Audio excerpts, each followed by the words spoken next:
Well, good evening, folks. It's your old pal, King Washington here. I guess it's time for us to finally talk about the apocalypse. It's sort of really the subject at hand on so many different levels right now. It's been so for the last few months. I find it really weird how so many people have been caught flat footed by it. I mean, think about it. For 4 years, give or take, maybe longer. I mean, maybe not all of our entertainment, but a significant chunk of our entertainment has been devoted to the idea of all the various ways the apocalypse could come. And I think that in part is maybe what's helped conflate the idea in some people's minds as to what's going on, not being what's going on. Because movies have given us this doom and gloom vision of an apocalypse where it's the end of all things and the world will be left a radioactive wasteland, or biblical kind of bullshit like the popularity of the Rapture novels and all that kind of stuff, with half the population teleported away one day and then the rest devolving into demon-fueled warfare against each other. That's not what the apocalypse means. Those are describing events from mythology more akin to Krasilek or Armageddon or Ragnarok. Apocalypse just means the great change. And it is like a heavy kind of moment. I guess it could devolve into an Armageddon kind of situation, but it doesn't necessarily have to. But we're going through like a three-stage phase as a society, as we're going and processing what's happening. And the first was the period of denial. I mean, we're going to get through this. We're going to be able to lift the quarantine, and everything's going to get right back to normal. The economy's come roaring back like a lion, and all that kind of shit. That was totally bullshit. And if you want to go back in time and look at some of like old Robert Meyer Burnett videos where he read some of my letters from a few months ago, I was like, from the very beginning, I'm like, we're wasting our time with all this shit. YouTube in general, not just the entertainment sphere, but like even some of the news politics YouTubers that are still trying to cling a little bit too much to the denial phase because they don't want to accept at all that we're in the anger phase right now and what the anger phase means. I think the healthiest thing would be to embrace the anger phase, get it over with and out of our system as fast as possible so we can move on to acceptance. But I see a trend in a lot of people of trying to crawl back into the denial phase because there's a comfort in the denial phase that's lacking now. People don't want to face up to the repercussions of all the things that are going on. We're running quite an interesting experiment right now in this country, specifically in Minneapolis, it would seem. And I think we should all collectively take a moment and sit back and relax and just sit and watch and see what happens. And it's basically, it's the Nolan trilogy from Batman in live action right there in the middle of Minnesota. Is it going to be the Joker, right? Are people going to blow each other up with the law removed, or are they all gonna still be good human beings that don't want to hurt other people and be chill about it? Or is it going to be a Dark Knight Rises situation where the cops are all locked away in the sewers and a small cabal of anarcho-terrorist types are basically running the show? And either of these scenarios, note the complete absence of Batman. In fact, with all the anti-cop sentiment and the fact that we got people calling for like banning police movies and stuff, I mark me, it's a matter of time until someone notices that Batman works with the police. And a lot of like people who've taken to actually doing vigilante shit in the real world have probably drawn a little inspiration for Batman. So is Batman actually a fascist symbol? Is Batman white supremacy? Just give it a little time, folks. I used to be a social justice person back in the 90s, long before it was cool. And in 2012, from my point of view, as an older social justice person, I felt that social justice had won. Barack Obama had got reelected, so it proved that the first time wasn't an anomaly. The paths to power for everyone were open if you're able to, juggle all your fucking P's and Q's properly, like everyone else. But after that point, what the movement needed to do was just sit back and relax and just allow it to take its time to spread through the entirety of the system in terms of the population. But instead, for political gain, because they had this idea that activism was the future of how to energize a youth base to vote for them, they leaned into keeping all the social justice shit going. But that since then, it's been causing a slow backlash to emerge, because instead of it being allowed to take its time, or for people on their own, in their own time, in their own minds, to make changes to their behavior, instead people are being told they have to behave a certain way. And there's just an instinct in a lot of human beings just to like kind of stiffen your spine up and be like, bitch, no, you don't tell me what to do. Lots of people are like that. That's a core cause of why conflicts are hard to resolve. A coworker of mine, who at some point I'm going to try to get him on a live stream, just because I find it's easier to talk at length about things and go into little tangents. If I actually feel like I have someone to like springboard ideas off of, or to ask me questions and stuff, because sometimes I do kind of sputter out with what the hell I'm thinking. But he was asking me, if I thought there was any like possibility of world peace. And my response to that is, we don't want that. If the entire planet were all unified as one, you're just dooming some future generation to a complete nightmare. Because at some point, the wrong people will get into power. It could be centuries, but at some point, the wrong people will get into power, and a lot of people are going to suffer. And if the entire planet is under the control of the same authority source, there is no chance for outside intervention. So the world would devolve into a complete total madhouse. We don't want that. Also, the truth of what is meant by the statement that diversity is a human strength really has nothing to do with the amount of variety of different kinds of fast food you're able to order from your cosmopolitan city. And it doesn't have anything to do with having a bunch of different people of different backgrounds all living right next to each other. Diversity as human strength means that we have races for a reason. We have ethnic groups for a reason. They've evolved to give the entire species a better chance of surviving viral events.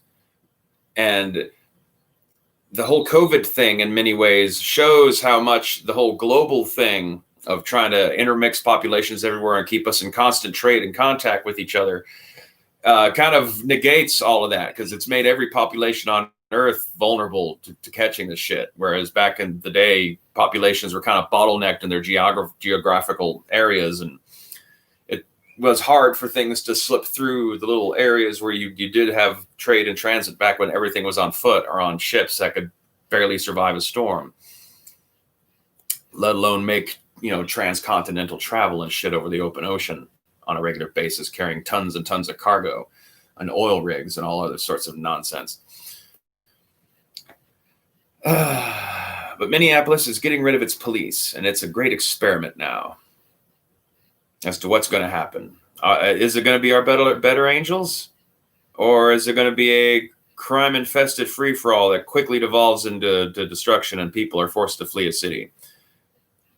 Are we going to sit back and say, yeah, you know what, guys?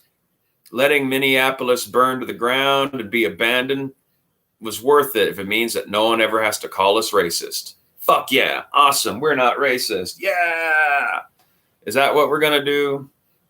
Are we going to allow the same thing to happen with other cities that are also already under pressure like this? To like YouTubers out there who might be watching, anyone from the entertainment sphere, all the people who have made a point out of your lives to be saying all the right things all the time and put on the right face and be always worried about your brand, your precious, precious brand. Those concerns right now are so tertiary as to be meaningless. Who gives a fuck about your goddamn brand? LA is one of those cities that very well might cave in and get rid of your police. And as I've said before, not in video, but in some letters, there is a strong current of resentment towards Hollywood celebrity and everyone associated with it. And that's not me saying of anything of like, I mean, I feel that at times, sure. And from that, I extrapolate the experience of others, but at least I don't have to live right next to it and have it just be rubbed in my face day after day after day that you're not allowed in for whatever reason. You're not approved. For some reason, ever since I've been on social media, people just don't seem to really like old King Waspinator. I don't know if that's really my fault or if that's other people's fault. I have unorthodox thoughts. People don't really know what to do with that. But ladies and gentlemen, we're in the middle of the apocalypse now. This is the great change. And if there's anything that we should have picked up from all of our post-apocalyptic media over all these years, is that it's in these periods, all the old leadership goes away. And it's crazy outcasts and pariahs from the very fringes of society that suddenly emerge to be your new leaders. And so I encourage you all that as society falls apart to join me here in Texas. I'll be your warlord, bandit, cannibal leader. And we'll carve ourselves out the Pecos Empire. Basically, we'll just subsume most of Texas, but we'll also we want to go with the geographical borders, not just the stuff carved out on the maps, because some of that shit's useless. We want to retain control of all of the Rio Grande, so that means we're gonna have to carve out a good chunk of New Mexico and the southern little bit of Colorado. We might have to extend through some of the river channels in northern Texas and just go ahead and subsume Oklahoma. And because of the Sabine River to the east, we're gonna need a little slice out of Louisiana. And truth be told, we could probably push through to Baton Rouge and take the northwestern corner of Louisiana just so we can have some foothold on the Mississippi River. I do think that Texas would be wise to start seriously considering having some sort of emergency plan to just quietly back away and disappear through the bush like that classic Homer Simpson meme as the rest of the country starts to devolve into a civil war. I do think I know when the Civil War is going to happen. I'll get to that in a little bit. But first, okay, so here's the logical play out of what's already starting to be happening in Minneapolis in response to the announcement that they're going to disband the police and how it will continue to evolve. And you could ignore all this shit about like, oh God, drug cartels and the gangs. Kind of related, but not entirely the core of the problem there. Okay, so you got no law enforcement. You don't really need a judicial system anymore. Who's going to funnel people into prisons, all that kind of shit.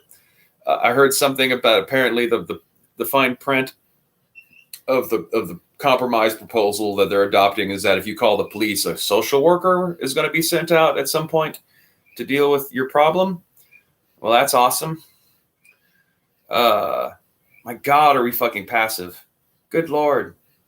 You know, this whole thing, even the right wing, the left wing, any wing of white people that could be accused of being racist and supremacist after all this, it's fucking nuts. Like the response to all this, like just a matter of decades ago, would have been extremely harsh and heavy-handed. Even the worst stuff that Trump has done in order to do, the worst stuff that the cops or the National Guard has done, pales in comparison to what this country is physically capable of doing. And and all because we don't want to butcher a bunch of black people in a protest. Simple as that. We refuse to do that.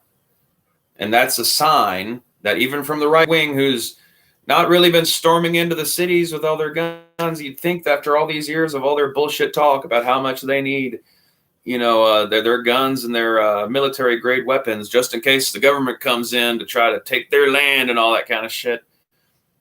Well, you know, government is storming actual citizens, but I guess they're the wrong citizens because they're not on your team. So, but yeah, that cuts both ways.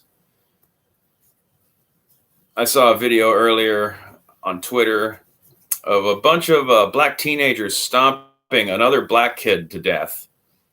And all I'm thinking is like, what the fuck did he do to deserve that? What the fuck did he say to bring that on him? There is such a bewildered look on his face after they finally went away and he's just all fucking dead and his eyes are open. You just can only wonder like how much he was is capable of experiencing the irony of what was going on right then. Maybe, I guess they found out he wasn't a Joe Biden. He wasn't planning on voting for Joe Biden. So, he wasn't black. So it was okay. I don't know. But dangerous forces. It has nothing to do with their skin color. I mean, the last major time that this sort of event happened in human history was in medieval white people Europe. So, this isn't a racial thing, but this is a triggered set of responses that can happen in any human population. But one way or other, this is being done. So anyway, I guess I keep devolving off the what I'm trying to get to. So you have no cops. Neighborhoods are already forming militarized neighborhood watches. People are buying guns up in spades. There's no cops. This country does have a vast, vast, vast criminal underbelly that's never acknowledged because a lot of people are involved with it, and even in such little minor ways. Every one of us out there who smokes pot, that all makes us black market, even if we just don't really think we're doing anything bad, because everyone's got this fucking lie in their head about it. It's not even a drug or anything. That's a fucking bullshit line from a comedian. So much of the fucking shit that the kids nowadays seem to believe as gospel truth started off as lines from comedians in the 90s, folks. Go back and watch some old Bill Hicks and stuff. Those were punchlines, and now they're being taken as literal ways to interpret history and judge its morality. It's hard, like the roundup of who all's to blame for our current situation. Everyone.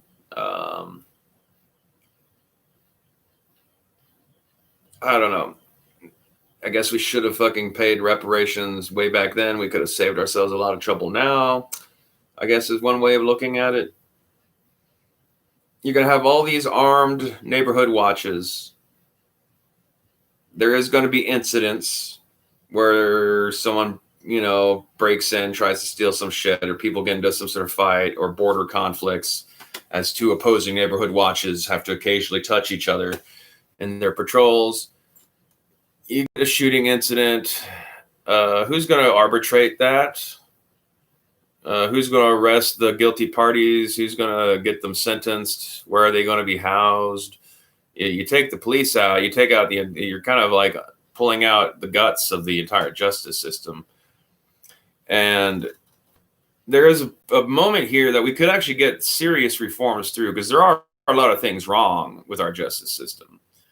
It's just unfortunate that for cynical reasons, a certain political party that shall be left unnamed and a certain cluster of media entities that shall be left unnamed, all for some reason thought it'd be convenient to hyper focus just on this one narrow racial demographic, instead of focusing on the fact that this has been a problem for everyone this whole fucking time, that we have these highly paramilitarized fucking police.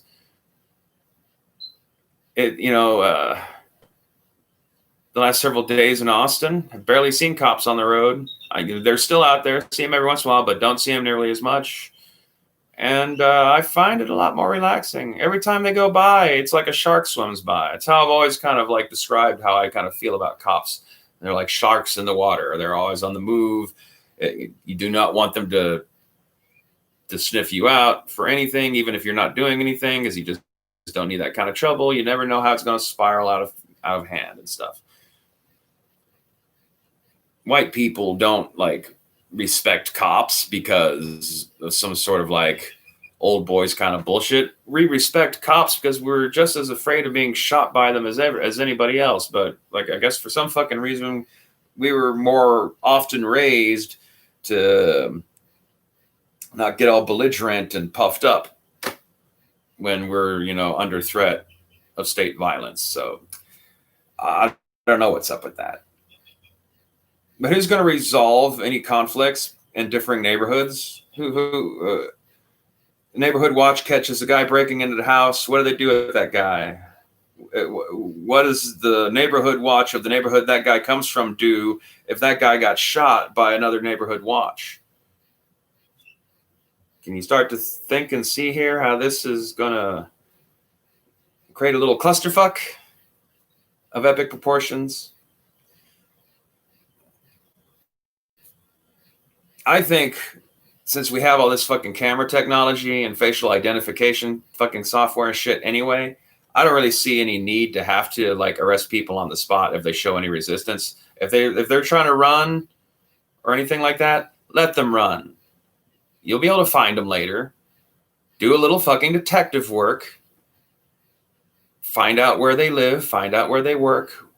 Keep an eye on how they move for a couple days and grab them at a vulnerable spot when they're the least likely to be able to hurt anybody else or themselves, and you can catch them in as most peaceful a way as possible. Maybe it's not a good idea to be triggering these hunter-predator type instincts in people just by putting them in a position of authority where they're authorized to have lethal force, and then someone tries to run from them. It immediately triggers an atavistic biological set of coding that we have. That's just the same as what happens when a dog sees a rabbit running by. The dog might not be hungry for rabbit, doesn't give a shit. The dog might otherwise have gotten along fine with that rabbit, but the rabbit ran, so the dog's got to catch the rabbit. Human beings are not as sentient as we like to make out to be. And I think we're all seeing that now. So, for the record, I am not on the side of the burn it all down types, but I'm also not on the side of the keep it all together types. We walk a narrow tightrope. We've always tightrope, but it's threaded to just the barest little nub. And I guess if it's allowed to fray and snap, we're going to find out whether it was Robert Howard or Frank Herbert who was right about the essential nature of humanity, whether or not we're a feudalistic species or whether or not we're a barbaric species. And so that's why I think Texas needs to get the fuck out and take little pieces of Oklahoma and New Mexico and Louisiana with us. I think we'll be fine. We've already been through one of America's racialized civil wars. America's population is so distributed wrong now. And why is this happening in other countries? I guess it's just the result of the fact that we have taken over the planet, and so they're all kind of dependent on us, and so they also have to react to what we're doing out of solidarity. Oh well. When Rome went down, it seemed to drag a lot of shit with it too that had nothing to do with it. But take heart from the long story of Rome, because Rome didn't die forever. I'm not even talking about the Eastern Byzantium shit. I'm talking about Western Rome. The next people who called themselves Romans were German peoples, like the Franks. Why would they call themselves Romans? So think into the future and project yourself into the future. And ask yourself if all the white man's culture is going to be completely eradicated from history and destroyed. Some of the names might be adjusted. There might be some lies put on it. But if we are in the midst of some sort of birth of a new black nobility in North America, which all the kneeling and foot washing shit really smacks of, I don't know how to tell you guys. It's like, it's very much reeks of a monarchy's coming back. So we'll see. I guess Kanye can be king after all. Nah, not him. He supported Trump. He doesn't get to be black anymore.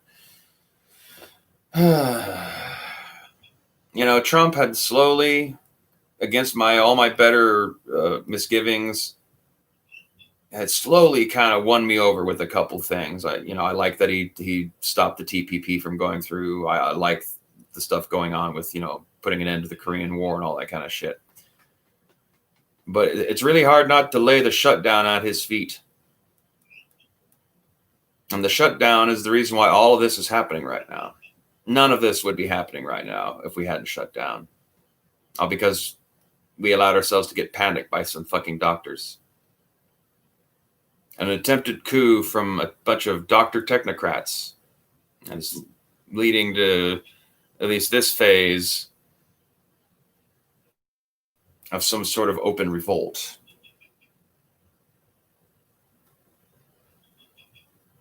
And no one's acknowledging that. Every time I see a fucking television commercial, I feel like, what the fuck? Why are you bothering me, selling me shit right now? Do I look like I'm going to be buying fucking auto insurance anytime soon? Huh. Next time I have a car, I fully intend to pretty much just be having it because it's available and no one cares anymore. You should watch The Rover while we still have an internet and access to streaming services. Oh, and things are going to be fun when the internet goes down. All these fucking brands act like they're fucking kissing ass that, they're going to get to be at the table with the new order that they're, for some reason, thinking that they're going to ride into power on. Ooh. No. There's too much crazy shit being proposed, and it's just the beginning. And America is too chicken shit to acknowledge the racism problem from the black people. We're so hung up on making sure we stamp out racism from white people that we just can't allow ourselves to see it. Even right now, me saying this, I'm sure somewhere in you're being triggered. Oh my God, I'm listening to a white supremacist. No. Well, no, because I don't believe in white supremacy. Because I don't believe in white privilege. I do not believe that I was born with an extra special power that no one else is able to have. There's lots of people are able to have privilege, and a lot of people are able to lose privilege. Privilege is a very variable trait and not really all that great on the scheme of things. It's hardly nearly as great as renown. The apocalypse, the great change. Hardly over. This could drag out for a while. Already, there's that point with the lockdown where at first there was like, what, seriously, this is happening? And then after a couple of weeks, there was just this kind of resigned, well, I guess we're doing this kind of moment. I kind of feel like we're already getting there with the nonstop 2 weeks now of riots, where it's like, well, this is just going to be the new normal. There's just going to be riots all the time. I'm not sure how well this is going to translate in November. And I guess here's my big problem. Here's where I think the actual flashpoint for civil war is going to be. If anyone from the FBI or CIA feels like watching this video for some reason, and listen to a guy who is not at all formally educated, but apparently can trick a computer into thinking he has a PhD in English literature, and hear me prognosticate about the future, have fun. I'm no revolutionary leader. Until the system is down, I'm all on board the idea of trying to keep civilization up and going. But should civilization fall, I make no promises. But at that point, you don't have jurisdiction anymore. So we're on the same page for now. But I'm not only half kidding about the whole Pecos bandit empire thing. That's straight out of riffs, and I could get behind that. I got me in a Immortan Joe mask. I can quote Mad Max shit right off the top of my head real easy. It's great. People eat that up. I'll have me some war boys by the end of this year. If you boys don't get your fucking shit together and find some way to stop this without also turning us into the thing that we're trying really hard not to become again. So it's painted everyone into an impossible corner, and I guess there's the acceptance part. The thing that everyone's going to have trouble digesting is, how are we going to live without the security apparatus that we just spent 20 years investing so much money in? All that money on Homeland Security and drones and all that shit. All that's going away, guys. Wasted your time. Wasted a lot of people's time. Put some people in jail for no good goddamn reason. Notice you're letting people out for, wanting to riot against the police, and you're letting people out of jail for not wanting them to get, catching COVID. But weird coincidence that Julian Assange is still in jail, huh? Weird. He'll probably be the last motherfucker they let out, and not only because he's finally fucking expires, and so he gets let out of jail in a body bag. Not even an American citizen. How you can't commit treason to another country? You're fucking holding an Australian citizen, and Australia just fucking, they don't give a shit. They're our little brother. They do what we fucking tell them. and they can bitch all they want about us making fun of their fucking shrimps and Barbie. Or at least that's the way it was. We'll see. No, November is going to be the flashpoint. No matter who wins in the election, whether Joe Biden wins or whether Donald Trump wins, too much of the country is going to assume they were cheating, and their presidency is going to be considered illegitimate by enough of the population that in the midst of all this other shit and all these other pressures, that right there is the fulcrum point. It's not a guarantee. There's still a lot of months to go, and time's going really slow right now because so many things are happening. The faster you go, the tire slimes, the slower you experience time because of your velocity. That's just basic physics. And we're witnessing it right now. All these events in a row make it feel like so much more time has passed than what has actually really passed. The last 6 months of my life have been insane. Started going back to my mom dying and leading all the way up to here right now, all crammed into just a 6-month period of time. So I don't know what I'm going to be doing with my channel now, but I guess I'm going to lean more into doing the apocalypse content. I guess maybe just finally just start going off into politics. It's what I've been avoiding.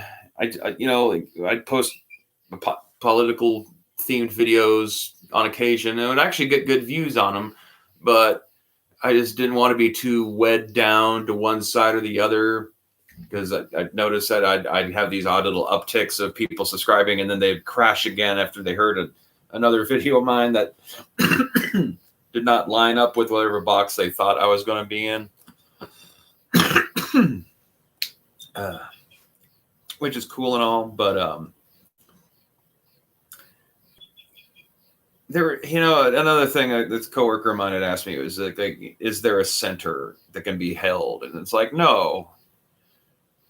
There's multiple centers. There's tons of different ways to be in between the two extremes of the political spectrum.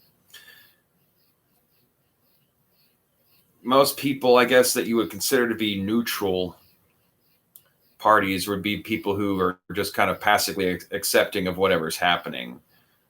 Me, I'm more of a Taoist alignment kind of guy, where I believe it's important to try to tip the balance when necessary to kind of keep things aligned. Because a fundamental truth about reality that's you can find on all different kind of scales of life, between how fundamental physics and forces that control the universe itself work, are down to how our political structure works and social cohesion. All sorts of things can all be described as thus. We live in the tension point between opposing forces. And if we allow either one of those forces from any of the sides that's pulling at us at the center, things can tip terribly and dangerously out of balance. We must course correct constantly, because we're improvising. There's no such thing as a plan, in a way. All a plan is a bunch of ideas on paper, so that when you start to improvise doing what you want to do, you have a semblance of structure to it. This increases the success rate of achieving your goal, doesn't guarantee it. And the end still doesn't change that once the plan is in motion, you're back in improvisation. You just think you know what you need to do next, but sometimes it doesn't work out that way. And sometimes just raw improvisation is best. That's why I kind of don't really want to commit too much to anything right now.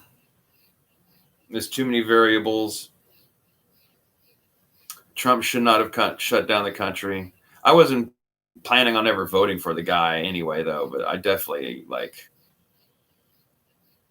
I might vote for Ventura if he runs for Green Party, but I have a feeling he's not going to do it, as much as I'd like it, and as much as there are factors at play in the zeitgeist that might actually be beneficial to a proper third party. And I think the Green Party is that party, because it's the one that's come the closest in the past, thanks to Ralph Nader. The Democrats are so cynical with what they're doing that if they're allowed to win, if the very party that started the Confederacy and ran the Confederacy during America's Civil War gets to be the party that's going to like somehow attach itself to a Black Lives Matter movement to like regain power from a Republican presidency that has for a Republican administration has gone to great lengths to actually put out a lot of outreach efforts. Whether or not those outreach efforts have been slapped back on their faces and entirely different questions, but they've put out a lot of feelers to try to like, get in touch with the Black community that old Trump administration has. And that can't be said for a lot of earlier Republican administrations. Bush to some degree. Kanye's Bush doesn't like Black people fucking comment from the Katrina telethon, which I remember watching live on TV when that happened. It was cringe. But like I can understand that upset Bush, because he was one of those kinds of guys that like went out of his way to like try to be friendly to the Black community and to like give Black people opportunities in his administration and all that kind of crap. So, a lot of the expression of white guilt, especially in extreme forms like the crowd kneeling and all the foot fetishy kind of shit that suddenly seems to now be a thing, or just admissions of white privilege. The only people who would need to express guilt like that are people that on some level must be guilty, at least just in their heads. If you didn't feel like you had done anything in the wrong to someone, you wouldn't feel any need to grovel at them for forgiveness. It's also not, this is not how equals act together, and that cuts both ways. The fact that there is such a, like, Black people should not be getting off on this the way they are. And not all of them are, but some of them are. And that's revealing. As I say, like we refuse to ever acknowledge the other backflow of racism from other directions. But the thing is all human beings are racist, because all human beings, with a couple of, random exceptions, in general, all human beings have eyes and language. And because of that, we will always be able to see differences in each other and then describe them to one another. And so it seems to be a function of biology and language in combination.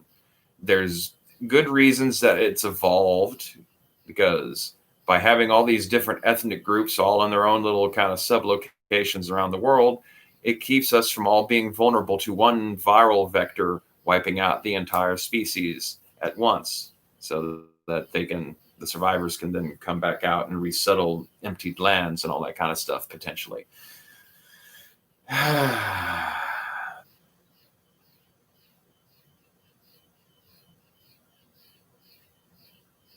And yet, as I say, I'm not entirely off the side of there has been long-term problems with this system. The thing is we focused it too much just on that narrow racial bandwidth instead of focusing on the fact that this has been a larger problem for a lot of people. It's not that the white man's civilization oppresses Black people. Civilization oppresses people. This isn't even really a white man's civilization. You look back through the long course of history and the successive ways of where people spread out colonies and influence of cultures upon each other. We're really living in a Persian civilization that's about 5,000 years old, give or take, maybe 3,000 years old. You can maybe give us through Egypt, since we at least like to talk about Egypt so much in history. So you can say that we can count that as part of our lineage. Why else bring it up? We bring it up at the expense of talking about other things that existed just at the same time as Egypt. So let's say our civilization stretches back to Egypt. So that means that we're actually living in an extension of an Egyptian civilization, a Middle Eastern civilization. Europeans are barbarians. It's how the East Asians always viewed us. We were barbarians. That's why Japan was so weirded out by the whole bomb thing at the end of World War II. Big old wide-eyed, child-looking half retarded barbarians shouldn't have been able to kick their ass that hard.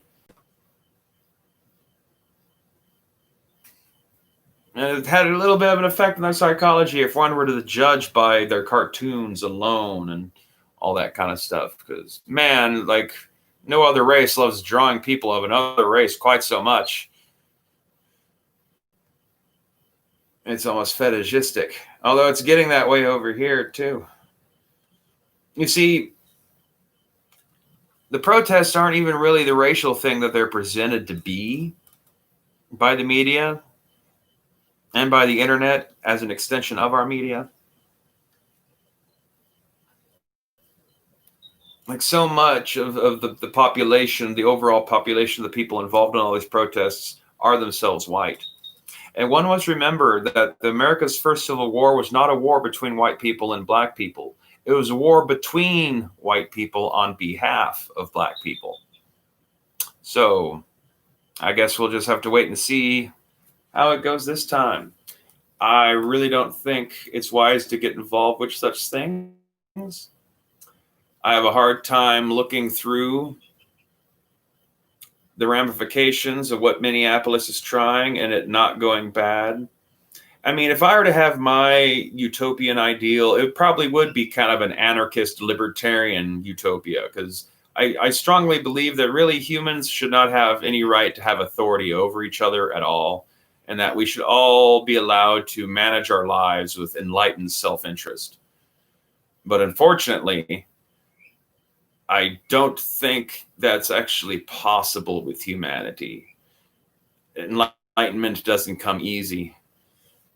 And there's too much opportunity and temptation to take advantage of that situation for it to hold for any length of time. So as much as I might say that would be my utopian ideal, I go into saying that knowing that that'll never happen. Just the attempt to even do that would be a bad idea, which is the case with most utopias. But we've been kind of hung up on the idea ever since the guy came up with the word fucking utopia. So, yay. You know, the Matrix gets brought up a lot in the last few years. And I myself, like, lately I've been throwing a lot of Matrix kind of references, Robert Meyer Burnett in particular, because he's having some hard time coming to grips with what just happened to him, I think. I mean, I'm sure he's, like, consciously trying to mull it all over, but I mean, it's like, I'm sorry, all you guys, you know, I'm in your camp, you know, I'm on your side. I might not always talk that way, but I am. But you got to accept the fact that, like, the brand's already wrecked. You've been marked. You're not going to win in Hollywood. You're down in the outcasts now. You're on the same level with Andy Signor. So just chew on that, and I guess maybe go on some of his live streams and get more friendly with the Fandom Menace people. But you've been canceled, bro, and that ain't gonna be undone no matter how much ass you kiss. And you can see it just in some of his opinions. Like, it's not he doesn't align properly with this new political faction that's emerging. I'm not even really sure if you'd call it the left. I don't know where it's going to take us. No, but yeah, it's the election in November. That's the core point. No matter who wins, it's going to be viewed as illegitimate. And so that's our moment where if we're going to have a civil war, it's going to be that causes it. Because the Republicans aren't going to believe Joe Biden's victory is legitimate, and Democrats aren't going to believe that Donald Trump's victory is legitimate. What's the point of even having an election at this stage? Why even bother with it? Do we really need a president? I mean, isn't Congress the fucking thing with power anyway? Could we just stop with that? It doesn't seem to be good for our mental health, you know, as a society.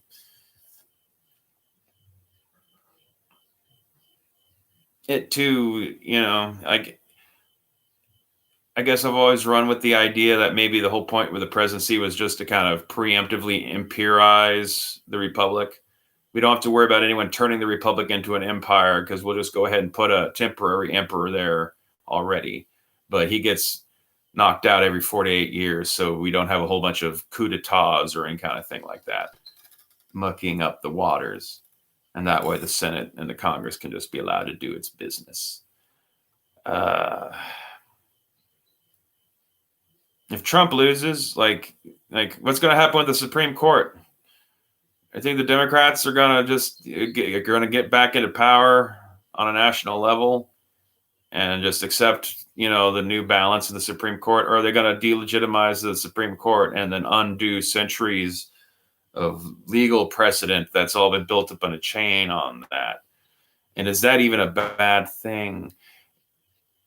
As far as I'm aware, I could be wrong, but I'm under the impression that in some ways our judicial system actually kind of predates our country somewhat, since it seemed to have already basically we made our rebellion legal by getting the court system that was here in the colonies to sign off on it, kind of a thing. Like we justified it in the courts in the original 13 colonies, but those courts had already been set up by the colonial charters and all that kind of stuff. So like the judicial branch in some ways is older than our country because of that. At least that's the impression I have. I'm sure someone who sees this and has a bit more expertise on the subject could fill me on how I'm both right and wrong on that subject.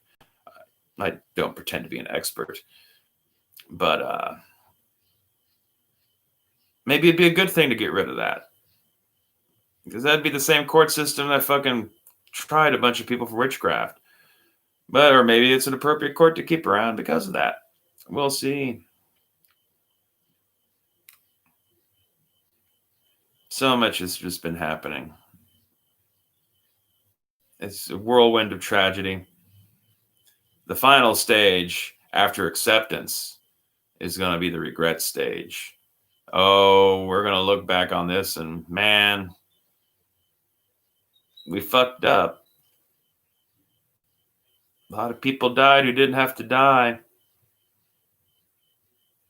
All because of the what if deaths weighed against a couple million people were going to die of COVID if we didn't do it.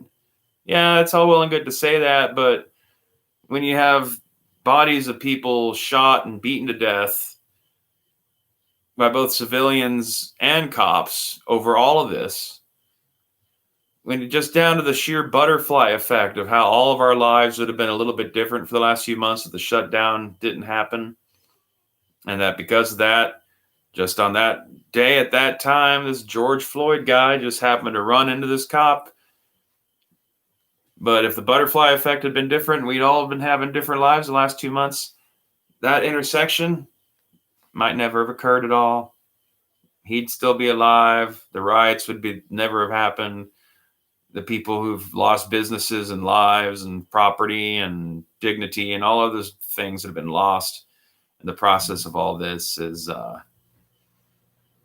all for nothing. Didn't have to happen. All because they were scared of being bludgeoned with a bunch of COVID deaths during an election year. Who knows how every election year there's some sort of scare out of some big disease? The news media does this all the time. Just as much as it's the news media that selectively curates what stories we hear about. And that includes the social media sites, the Twitters, the Facebooks, all of them. They control the algorithms that decide what videos get seen and what goes viral. It's up to them. They're the ones pushing this shit in people's faces all the time. And yeah, it gets people upset. They have every right to be upset. But no one ever makes good decisions out of anger. I mean, can you think of any time you've made a decision and out of a point of anger that you didn't immediately oh, why the fuck did I do that to myself? With maybe exception being those times when you actively choose to be angry, and that it's not something that's just rising up against your control. kind of when you find a moment where you're allowing the anger to choose you, or you choosing the anger, that kind of a dynamic. Don't let the anger choose you. Be in a place where you can choose it. And if you can't choose it, do not engage with it, because otherwise it'll only seek to ruin you.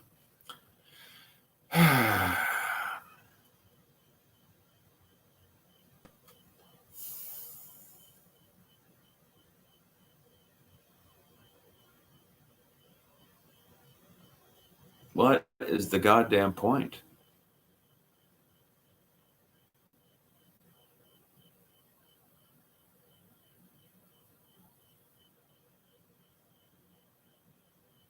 I don't know.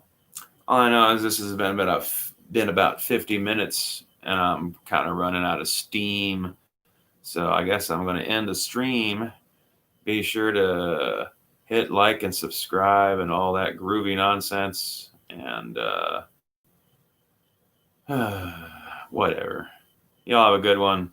Stay waspinated. Try to get some sleep.